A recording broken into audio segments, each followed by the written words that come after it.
When Earth announced its withdrawal from the Galaxy Council, the message rippled through every known system like a shockwave. No one had expected the humans to leave, not after decades of diplomacy, trade, and technological exchange.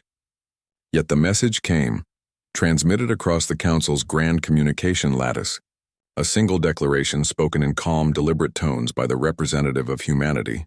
Effective immediately, Earth is no longer a member of the Galaxy Council. We will not be returning. The hall of the Council, an immense sphere of light suspended above the orbiting city of Meridan, fell into silence. Thousands of envoys from hundreds of civilizations sat frozen. The human's holographic image flickered for a moment and then vanished, leaving a void deeper than any starless gulf. For years, humanity had been seen as the ambitious newcomer, the species that learned faster than any other. They had joined the Council as learners, absorbing alien sciences, adapting technologies, and contributing new ideas that even ancient civilizations admired. The humans were unpredictable, yes, but useful. They built, they innovated, and they fought with a ferocity few dared to challenge. Yet something had been shifting. Reports from the human colonies spoke of increased isolationism, of quiet fleets moving through the dark edges of space, of scientists withdrawing from shared projects. Many in the Council dismissed these rumors. Others whispered warnings that humanity was preparing for something vast. Now, the truth was clear. Admiral Rowan stood in the orbital command station above Earth, gazing out at the marble blue planet below. Around him, officers moved with silent precision. The fleet, hundreds of ships, was already in position across the solar boundary, a shimmering line of defense and defiance. "They'll come asking questions," said Commander Elise, stepping beside him. "They'll want explanations, reassurances, promises. They'll demand to know why we left." "They'll know soon enough," Rowan replied, his voice calm. "We gave them everything they needed to understand. They just never wanted to listen." He turned toward the tactical display. Across the map of the known galaxy, points of light marked human outposts, research hubs, and colonies. All were now switching to independent operation. Data lines that once flowed into the Council's network were being severed. Trade gates closed. Communication channels went silent. The severing was absolute. On the Council's homeworld, chaos reigned. The Chancellor of the Galaxy Council, a being known for centuries of wisdom, could not hide her anxiety. "Humanity's departure threatens the balance," she said to her advisors.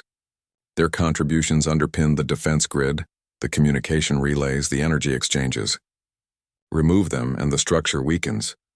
"But they were just one species," argued another envoy. "Surely we can compensate." The Chancellor's tone darkened. "One species, yes, but one that reshaped the foundation of galactic progress in less than a century. Their absence leaves a void no other civilization can fill." Already the consequences were spreading. Trade routes depending on human-built hypergates collapsed.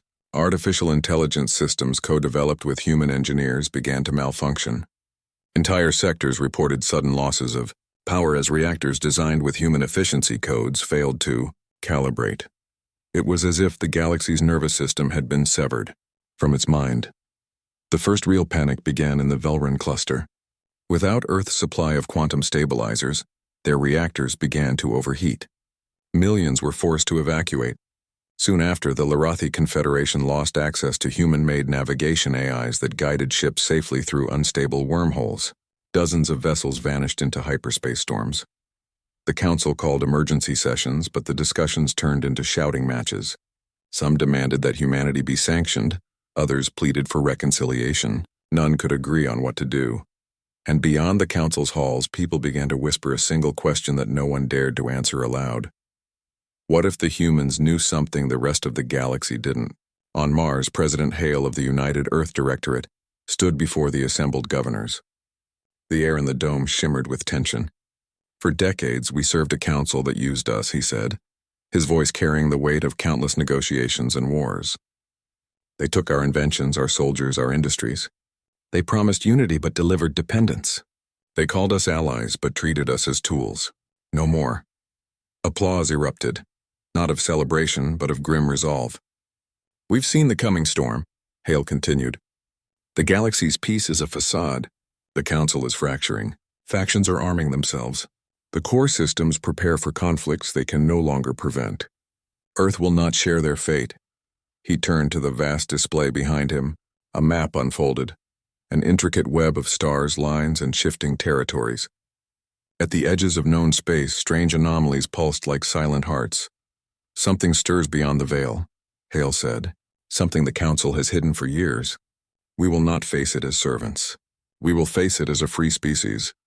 In the following weeks, the galaxy watched as Earth withdrew entirely. Human trade fleets turned inward, establishing exclusive supply lines. Diplomatic stations vanished overnight. Research colonies on the borders of the unknown were reinforced with military fleets. Then came the revelation. A transmission leaked from a human science vessel stationed at the edge of dark space. It showed vast structures, immense planet-sized rings orbiting a dying star, emitting energies never seen before. The scientists called it the Forge Beyond. According to their report, the Forge was not a natural phenomenon. It was artificial, built by something that predated the Council itself. And it was awakening. The humans had discovered the Forge decades ago, kept it secret, and begun studying it in silence. Now as it stirred, they cut ties to prepare for what might come. The galaxy erupted into fear. Civilizations sent fleets to investigate, but their ships never returned. Scanners picked up only fragments, bursts of radiation, distorted signals and strange patterns that resembled language but carried no meaning anyone could decode. The Council demanded explanations from Earth. None came, Admiral. Rowan received the encrypted transmission from the Deep Space Observation Post 2, light hours from the Forge. The message was, "Brief, it's opening." He looked to Commander Elise. "Initiate, Phase 2. Across human space, fleets moved with clockwork precision. Drones activated hidden defense networks. Research teams entered fortified facilities. Civilian traffic ceased. Humanity went silent, and the rest of the galaxy watched in horror. 3 months later, the first contact report arrived, not from human space, but from the outer colonies of the Zynar Dominion. An object emerged from the direction of the Forge. It did not match any known signature. It traveled faster than any vessel on record. Within hours, it reached the nearest inhabited world. The planet's surface turned dark, its atmosphere burned away. Then the object vanished into subspace. The Council panicked. Emergency fleets were dispatched. But their efforts were clumsy and disorganized. Only the humans seemed prepared. They launched a coordinated countermeasure, massive energy arrays powered by reactors unseen elsewhere. When the next object emerged, the arrays activated, creating a field that shattered the intruder before it reached a planetary orbit. The transmission of the event spread across the galaxy. Humanity had done what no one else could: stop the unknown. The same chancellor who had once dismissed humanity now called for reconciliation. "We must re-establish contact," she urged. "If they can defend against this threat, we must unite again." But humanity did not respond. In orbit above Jupiter, a hidden human facility known as Bastion 3 operated without rest. Scientists and military officers studied the remnants of the destroyed object. The fragments pulsed faintly, emitting low-frequency vibrations that seemed to hum in resonance with human brainwaves. Dr. Keelan, one of the lead analysts, watched the readings. "It reacts to us," he murmured. "It recognizes us." Admiral Rowan entered the lab. "Meaning?" "It means," Keelan said slowly, "that whatever built the Forge, whatever sent these objects, they know humanity exists, and they consider us kin." Rowan stared at the pulsing shard. "Then we're not facing an enemy," he said quietly. "We're facing our origin." Rumors spread faster than light. Whispers claimed humans were descendants of an ancient civilization that once ruled the stars, one that vanished long before the Council's founding. Some said the Forge was a remnant of that empire, left behind to awaken when humanity reached the stars again. Others feared that Earth's withdrawal had triggered its awakening. The Council sent emissaries pleading for answers. None were received. Their ships were turned away at the borders of human space. Then one day a transmission came, not from Earth but from the Forge itself. It spoke in a voice that resonated across every communication band, every frequency, every mind capable of thought. "Children of Sol, the cycle returns, the harvest begins." The galaxy trembled.